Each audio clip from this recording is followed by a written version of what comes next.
अस्सलाम वालेकुम मेरे व्यूअर्स। मैं बहुत ज़्यादा खुश हूँ कि आप लोग मुझे बड़ा पसंद कर रहे हो। तो आज मैं आप लोगों के लिए खंडलियों की रेसिपी लेके आई हूँ।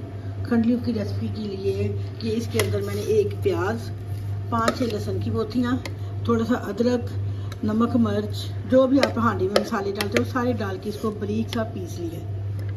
ये देखिए,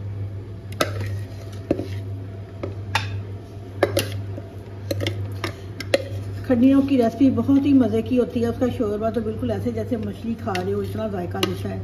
और ये आमतौर पे बरसात के मौसम में खाने वाली सब्ज़ी है, सालन है। लेकिन ये कि मैं आप लोगों को ये रेसिपी आप लोगों के साथ शेयर कर रही हूँ कि ताकि आप लोग भी इस सालन को एंजॉय करें। जो बहुत मज़े का सालन बनता है। सबकी अपनी अपनी रेसिपी होती है, लेकिन ये मैंने अपनी बाजी से, अल्लाह उनको जन्नत नसीब करे, उनसे ये रेसिपी मैंने सीखी थी। वो बहुत ही मज़े की खंडलियाँ बनाती थी कि अगर टेबल के ऊपर 2 सालन पड़े हुए हैं, 3-4 सालन पड़े हुए हैं, उसमें फ़िश भी हो, उसमें मटन भी हो, चिकन भी हो, तो हर कोई इसकी तारीफ़ करेगा। जो भी इसको खाएगा इसकी तारीफ़ करेगा। तो आप एक दफ़ा इसको ट्राई करके देखें तो आपको मेरी बात पे यकीन आ जाएगा।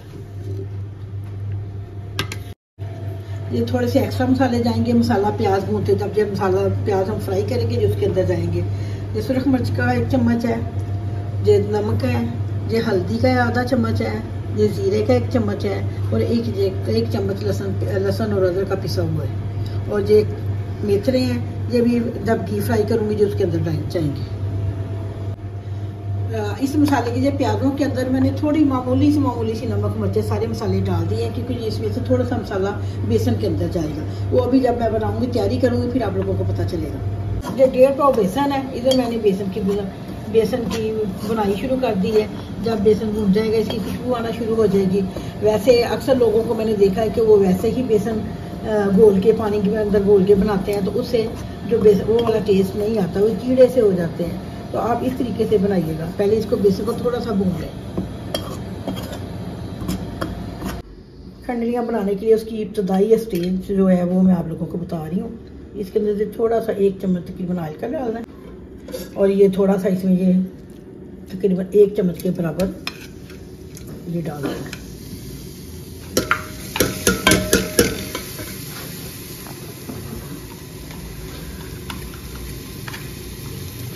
नमक डाल दिया।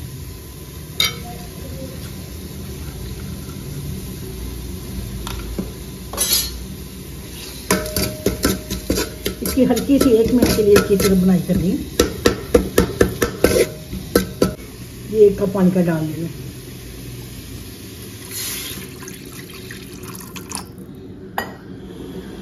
अब इसके अंदर बेसन डाल के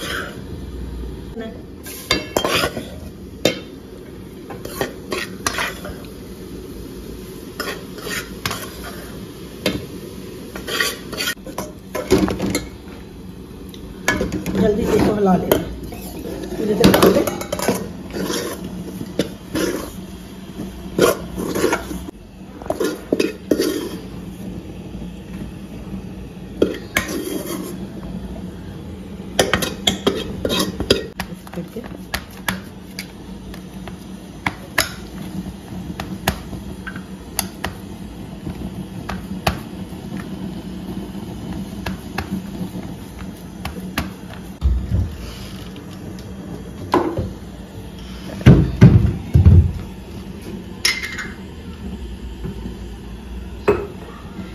ये मेथी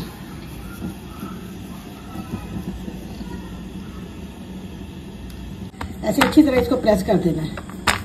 अभी ज़रा ये ठंडा हो जाए फिर मैं इसकी कटिंग करती हूँ। तो दूसरी तरफ मैं कढ़ाई रखती हूँ इसको फ्राई करने के लिए। ये बेसन हमारा सेट हो चुका है। अब इसकी कटिंग करनी है। बेशक अब चाहें तो चौरस काट लें, बेशक चाहें तो ये इस तरीके से काट लें।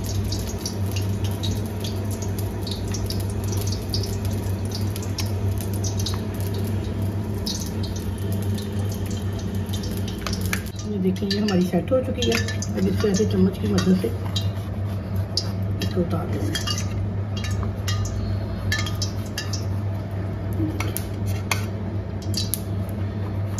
अब मैं इसको फ्राई के लिए डाल रही हूँ।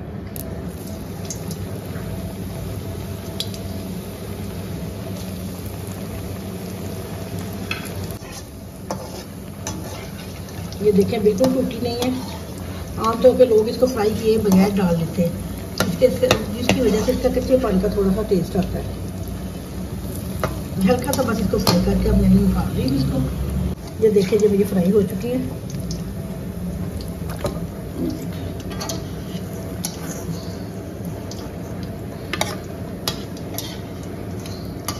कढ़ाई मेरी बहुत पुरानी है। मेरी बेटियां मुझे अक्सर कहती हैं, बहू मेरी बेटी मामा कढ़ाई चेंज कर दी, लेकिन मैं इसको इस वजह से चेंज नहीं करती कि इसलिए इतनी ऑयली हो चुकी है कि इसके अंदर कोई चीज़ नहीं लगती। बेशक फर्स्ट टाइम डालें। फ्राई वाला भी मैं फोटो मैंने डाल दिया, अब इसमें मेथरे डाल दें थोड़े से।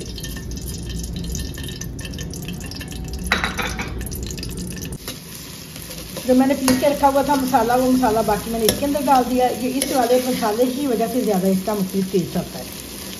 इसको अच्छी तरह फ्राई करना है जब तक कि ये बिल्कुल ब्राउन नहीं हो जाता। मेरी बहन फैसलाबाद से मेरे घर आई है। मौसम बड़ा ठंडा था तो चाय का मूड था, लेकिन गैस हस्बे मामूल नहीं थी। फिर हमने क्या सोचा, हमने कहा कि चलो जो माइक्रोवेव में चाय बनाते हैं। तो अब जो माइक्रोवेव में चाय बना के मेरी बहू देखे गई है, देखती कैसी है। हाँ तो हाँ जो माइक्रोवेव की चाय है तो मुतबादल तो फिर हर बंदे को बनानी कोई मुश्किल नहीं है। हर बंदे को मुतबादल, हर बंदे को फिर मुतबादल तो शीशे के डोंगे में दूध डाल के चाय पत्ती डाल के और सारी चीज़ों को इकट्ठा डाल के फिर हर चीज़ का सब्स्टिट्यूट तो है ही मौजूद। तो फिर मैंने कहा माइक्रोवेव में चाय बनाते हैं। तो ये माइक्रोवेव में चाय बनाई है। तो साथ चाय माइक्रोवेव में चाय कोई इतनी मुश्किल नहीं है, बस आप शीशे का अच्छा मजबूत वाला बोल लें तो। और ये ज़रूर ख्याल रखें कि चाय उबल के माइक्रोवेव में ना गिरे, नहीं तो आपका माइक्रोवेव ख़राब हो जाएगा। तो उसके पास ही रहे।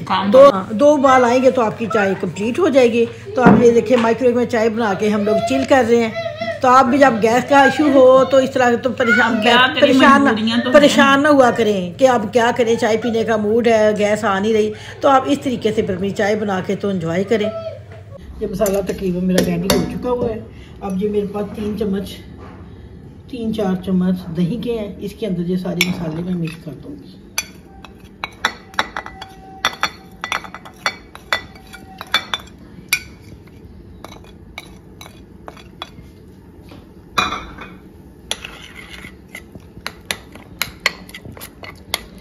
अगर इसके मसाले वगैरह आप थोड़ी देर पहले मिक्स करके रखें तो इनकी खुशबू बहुत ज़्यादा इनहेंस हो जाएगी।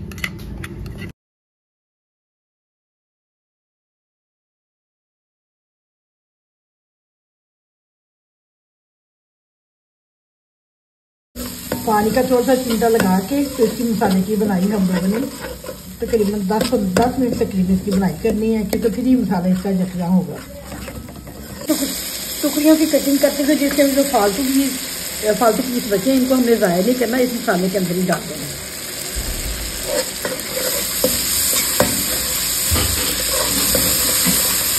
जब आप भांडी बनाए, कुछ बनाए, साथ साथ उसके डंडे से साफ करते रहे ताकि आपकी पतीली या कढ़ाई जो भी वो जले ना।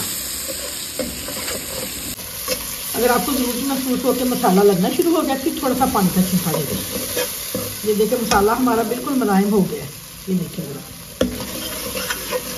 बस इसकी 1-8 मिनट में और बनाई करूँगी। बस फिर इसकी हद पे ज़रूर पानी डाल दूँगी। खंडले में पानी ज़्यादा नहीं, शोरबा ज़्यादा नहीं होता, ज़रा गाढ़ा सा शोरबा होता है इसका। जैसे मछली का होता है उसी तरह से इसका भी गाढ़ा शोरबा होता है। बिजली सारे तरीके आ गया। अब मसाला बिल्कुल तैयार हो जाता है।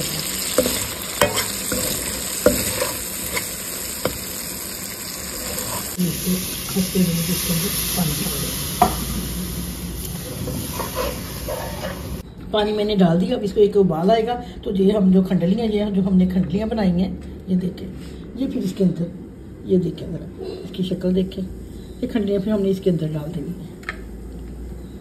ये अब खंडलियाँ सारी इसके अंदर डाल देनी है।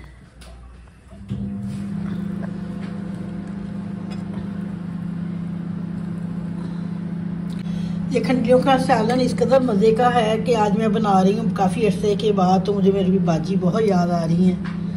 तो शायद बाजी के जैसी तो ना बने लेकिन उनके करीब करीब ज़रूर होगी। इसको हल्की आंच पे रख दें जब तक कि आपको अंदाज़ा हो जाएगा कि अब इसका बेसन भी अच्छी तरह गल चुका है और ये घी भी इसका सारा ऊपर आ गया है। तकरीबन इसको 10 मिनट के लिए हल्की आंच पे रख दें।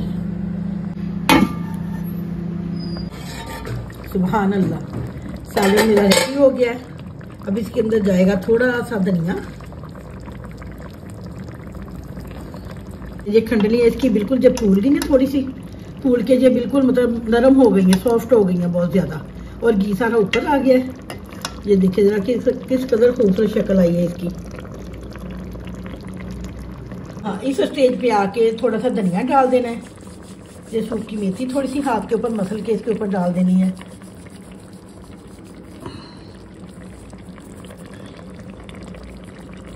यकीन करें कि पूरा किचन इसकी खुशबू से महक उठा है, बिल्कुल ऐसे ही लग रहा है जैसे मछली हमने पकाई है।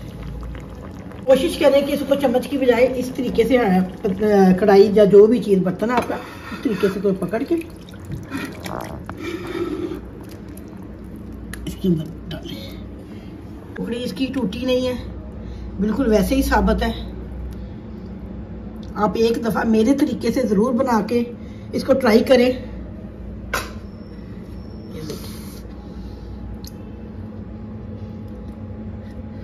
और मुझे दुआओं में याद रखें, और मुझे साथ साथ सब्सक्राइब भी करें और मुझे लाइक भी करें, और अपनों के साथ मेरी रेसिपी भी ज़रूर शेयर करें। एक दूसरे को बताएं कि हमने फ़लाँ कुक की, उसकी सास बहू की ये रेसिपी देखी है और हमने ट्राई की है, बहुत मज़े की बनी है, ताकि वो लोग भी ज़्यादा से ज़्यादा फ़ायदा हासिल कर सकें। अपना बहुत ज़्यादा ख्याल रखें और अपने बहन भाइयों का, अपने रिश्तेदारों का, सबका एहसास करें, सबका ख्याल रखें, सबके लिए आसानियाँ बांटें, तो अल्लाह ताला आप लोगों के लिए भी अपनी आसानियाँ नाज़िल फरमाएगा। हाफिज़।